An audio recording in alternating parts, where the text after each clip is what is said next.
نحمده ونصلي على رسوله الكريم اما بعد فاعوذ بالله من الشيطان الرجيم بسم الله الرحمن الرحيم كذلك ما أتى الذين من قبلهم من رسول إلا قالوا ساحر أو مجنون أتواصوا به بل هم قوم طاغون فتول عنهم فما أنت بمعلوم وذكر فإن الذكرى تنفع المؤمنين وما خلقت الجن والإنس إلا ليعبدون ما أريد منهم من رزق وما أريد أن يطعمون إن الله هو الرزاق ذو القوة المتين فإن للذين ظلموا ذنوبا مثل ذنوب أصحابهم فلا يستعجلون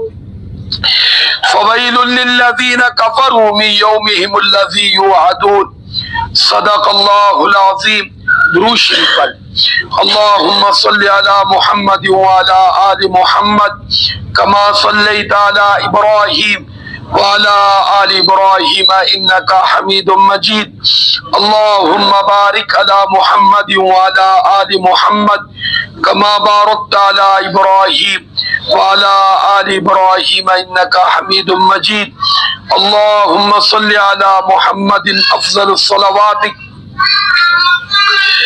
27واں پارہ 27ویں پارے کی پہلی سورت سورۃ الذاریات جو 26ویں پارے میں شروع ہوتی ہے. تو آج الحمدللہ یہ سورت مکمل ہو رہی ہے. اس کی آخری یعنی تیسرے رکوع کی آخری 9 آیات مبارکہ تلاوت کی گئی ہیں. ہر آیت کا الگ مختلف موضوع ہے لیکن مرکزی موضوع فرمایا کہ انسان اور جن کو اللہ نے اپنی عبادت کے لیے پیدا کیا ہے، کسی اور مقصد کے لیے پیدا نہیں کیا. باقی ہر آیت کا الگ الگ بڑا ہی اہم موضوع ہے. تو اللہ رب العزت فرماتے ہیں کذالک ما اتی الذین من قبلہم من رسول. نافرمانوں کے بارے میں بتا رہے ہیں کہ ہر امت کے نافرمان لوگوں نے اپنے وقت کے نبی کو ساحر اور مجنون کہا ہے. یعنی اس کو نبی نہیں مانا، اس کو نعوذ باللہ جادوگر، یا کہا کہ یہ دیوانہ ہے. ہمارے ہاں دیوانہ عموماً کس کو کہتے ہیں؟ پاگل آدمی کو. تو کتنی بڑی توہین انہوں نے اپنے نبی کی نعوذ باللہ. تو اللہ رب العزت فرماتے کذالک ما اتی الذین من قبلہم، فرمایا اسی طرح نہیں آیا ان لوگوں کے پاس، فرمایا ان سے پہلے یعنی اس امت کا جو پہلا نافرمان طبقہ تھا مشرکین مکہ وغیرہ، فرمایا کہ پہلی امتوں میں جب بھی ہم نے کوئی رسول بھیجا تو الا قالوا ساحر او مجنون، تو فرمایا کہ کافروں نے، منافقوں نے، فرمایا کہ اسلام دشمنوں نے، خدا کے منکروں نے، نبی کی نبوت کے منکروں نے نبی کو یہی کہا کہ تم ساحر ہو، جادوگر ہو، او مجنون یا نعوذ باللہ دیوانے ہو. تو اللہ رب العزت فرماتے ہیں اتواصوا بھی، کیا یہ پہلے والے آنے والوں کو وصیت کر گئے کہ ہر آنے والا پہلے والوں کے طریقے پر چلتے ہوئے نبی کو یہی جواب دے. حضرت نوح علیہ السلام کی قوم کے جو عموماً سردار لوگ ہوتے تھے وہ اپنے قوم قبیلے والوں کو بلا کر باقاعدہ مرتے ہوئے نصیحت کرتے تھے، وصیت کرتے تھے کہ نوح کی بات نہیں ماننی، نعوذ باللہ، منع کر کے جاتے تھے. تو بہرحال یہاں بھی فرمایا اتواصوا بھی، کیا ان کو پہلے والوں نے وصیت کی ہوئی ہے کہ تم ہر دور کے ہر نبی کی نعوذ باللہ مخالفت کرنی ہے اور ان کو نعوذ باللہ ساحر اور مجنون کہہ کے پکارنا ہے؟ فرمایا بل ہم قوم طاغون، نہیں بلکہ حقیقت یہ سرکش قوم ہے اور سرکشوں کا کام ہی یہ ہوتا ہے. پھر فرمایا فتول عنہم، محمد صلی اللہ علیہ وسلم، کیونکہ حضور کبھی ایسے لوگوں سے واسطہ پڑا شروع میں، جو پہلا طبقہ تھا ان میں زیادہ لوگ کون تھے؟ بولو نہ ماننے والے، پھر خاص طور پہ مکہ کے رہنے والے اپنے قوم قبیلے کے. تو فرمایا کہ آپ ان سے اپنا چہرہ مبارک پھیر لیں، یعنی ان کو ان کے حال پہ چھوڑ دیں. فما انت بملوم، اس معاملے میں آپ پر کوئی ملامت نہیں، آپ سے کوئی پوچھ گچھ نہیں ہوگی. یہ جانے اور ان کا رب جانے، یعنی ان کو سزا ہوگی، جہنم میں جائیں گے۔ اے محمد صلی اللہ علیہ وسلم، آپ سے نہیں پوچھا جائے گا یہ جہنم میں کیوں جا رہے ہیں، آپ نے اپنا فرض ادا کر دیا، بار بار ان کو آگاہ کیا، لیکن اب یہ بد زبانی اور بد کلامی پہ اتر آئے ہیں، اس لیے فتح اللہ عنہم ان کو چھوڑ دیجیے، ان کے حال پر کیا کر دیجیے۔ پھر فرمایا وذکر، باقی رہی نصیحت وہ آپ کرتے رہے، فإن الذکری، بے شک جو نصیحت ہے، تنفع المؤمنین، ایمان والوں کو نفع دیتی ہے، بولو ایمان والوں کو نفع دیتی۔ اب جس طرح آپ دیکھو ماشاءاللہ آپ لوگ بیٹھتے ہو تو آپ کو نفع ہوتا نہیں ہوتا، سارے بولو، اور وہ بھی ہمارے نمازی ہوں گے تو کہتے کہ مولوی بہ جاتا لوگوں لے کے، آپ تو ویلا لوگوں کا ٹائم بھی ضائع کرتا ہے، یہ بھی ذہن میں رکھیں، ہر جگہ ہوتے ہیں، ہر دور میں ہوتے ہیں، تو ایسے بھی ہوتے ہیں، لیکن جن کو پہنچ رہا ہے نفع ان کو پہنچ رہا ہے، وہ مرضی سے بیٹھ رہے ہوتے ہیں۔ تو یہاں بھی دیکھو ادھر کیا کہا کہ ان سے منہ موڑ لے، ساتھ ہی کیا کہا وذکر، نصیحت کرتے رہے، ان کو نہیں تو طلب والوں کو فائدہ ہوتا رہے گا۔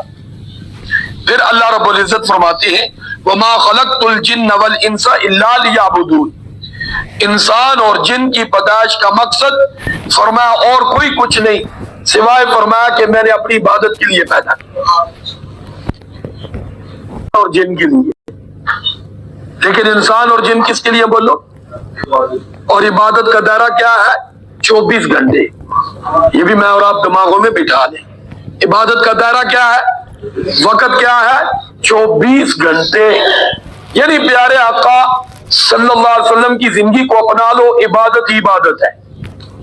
حضور بھی رات کو سویا کرتے تھے، آپ حضور کے طریقے پر سوئے، سونا بھی کیا بولو، حضور بھی قضاء حاجت کے لیے جاتے تھے، تشریف لے جاتے تھے، آپ اس طریقے پر جائیں، عبادت ہی عبادت ہے۔ پیارے آقا صلی اللہ علیہ وسلم بھی کھانا کھاتے تھے، اس طریقے پر کھائیں، عبادت ہی عبادت ہے۔ پیارے آقا صلی اللہ علیہ وسلم کی بھی زوجہ مطہرہ تھی، ان کے ساتھ وہ عمل اپنائیں جو حضور کا گھر میں عمل تھا، عبادت ہی عبادت ہے۔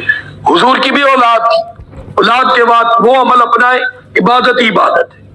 ہم عبادت سنتے ہیں نا تو سوچتے ہیں بعض مولوی نے کہا مسیح پہ آ جاؤ، نہیں، تجارت بھی عبادت، ملازمت بھی عبادت، کھیتی باڑی بھی عبادت، یہ مصریوں والا کام بھی عبادت، موچی والا کام بھی عبادت، کسائی والا کام بھی عبادت، اور بولو درزی والا کام بھی، دنیا کا ہر پیشہ عبادت ہے۔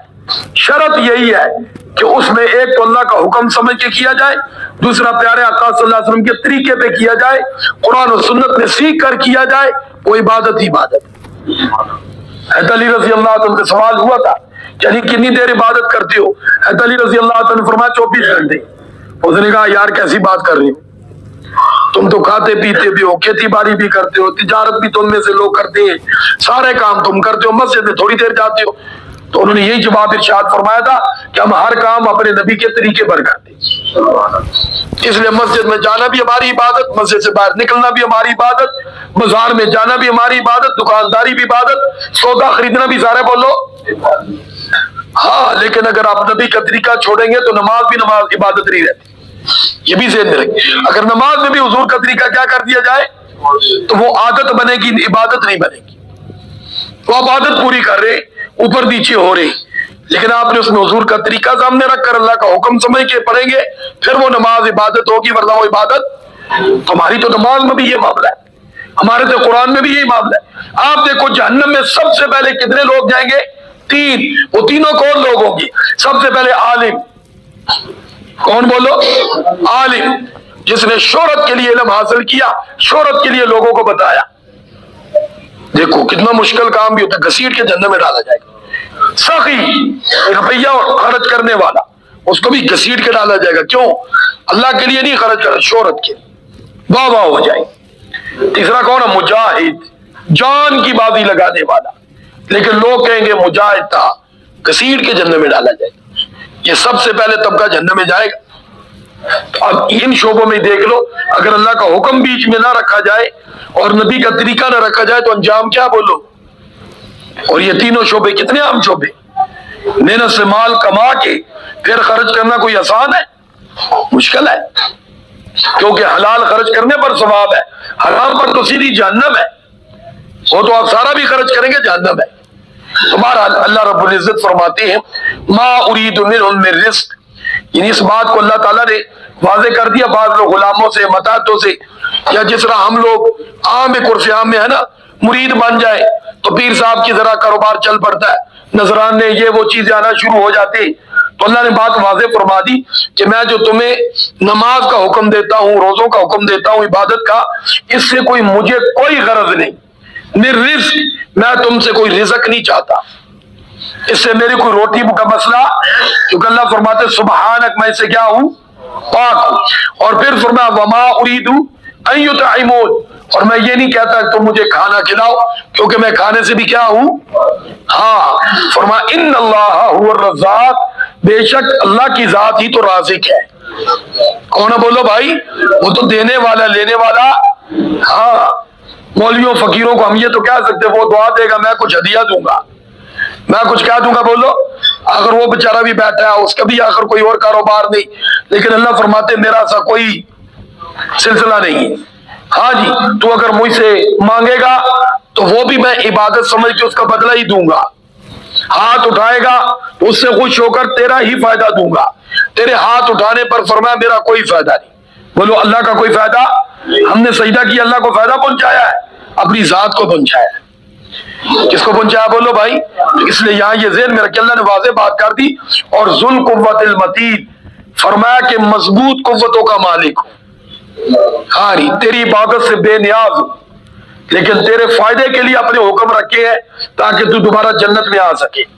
پھر اللہ تعالیٰ نے ایک ظالموں کے بارے میں بتا دیا، یاد رکھنا جس طرح ڈول ہوتا ہے نا پانی میں ڈالے تو وہ بھر جائے تو اوپر کو اٹھ سکتا ہے بولو بھائی، نہیں، تو اس نے فرمایا انسان کا بھی ایک ڈول ہے یہ دل، اگر اس کو کفر و شرک سے بھر لیا نا تو بس پھر فرمایا کہ آگے جہنم ہی ہے، اس لیے اس کو اس چیز سے بچانا ہے اور اس کو نور ایمان سے کیا کرنا بولو بھائی، بھرنا ہے۔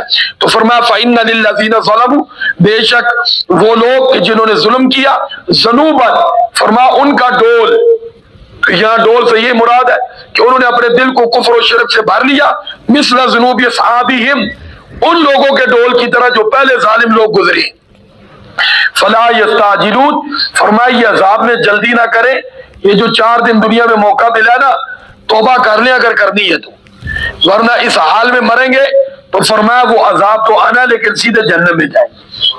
پھر فرمایا فویل للذین کفروا، بے شک ہلاکت ہے ان لوگوں کے لیے جنہوں نے کفر کیا، می یوم، اس دن، الذی یوعدون، جس دن ان کو وعدہ کیا گیا کہ قیامت کا دن، کون سا دن بولو، قیامت والے دن یہ ہلاک ہو جائیں گے، یعنی آنکھوں کے سامنے۔ تو بھائی ہلاکت ان کی آج بھی ہے، جو اللہ تعالیٰ کا نہیں تو بتاؤ وہ بھی کوئی انسان ہے، لیکن وہ سمجھتا نہیں، قیامت والے دن سمجھ جائے گا جب دیکھتی ہوئی آگ کو دیکھے گا، اپنے انجام کو دیکھے گا۔ تو اللہ تعالیٰ کی بارگاہ میں دعا ہے اللہ مجھے اور آپ کو جس مقصد کے لیے ہمیں اس نے پیدا کیا بندگی کے لیے وہ کرنے کی توفیق عطا فرمائے، اور وہ بندگی کیا بولو 24 گھنٹے، سارے بولو کیا ہے، اللہ ہمیں 24 گھنٹے اپنا بندہ بن کے زندگی گزارنے کی توفیق عطا فرمائے۔ وآخر دعوانا ان الحمدللہ رب العالمین۔ درود شریف پڑھ اللہم صلی علی محمد وعلی آل محمد کما صلیت علی ابراہیم وعلی آل ابراہیم انکا حمید مجید، اللہم بارک علی محمد وعلی آل محمد کما بارکت علی ابراہیم وعلی آل ابراہیم انکا حمید مجید، لا الہ الا اللہ محمد رسول اللہ۔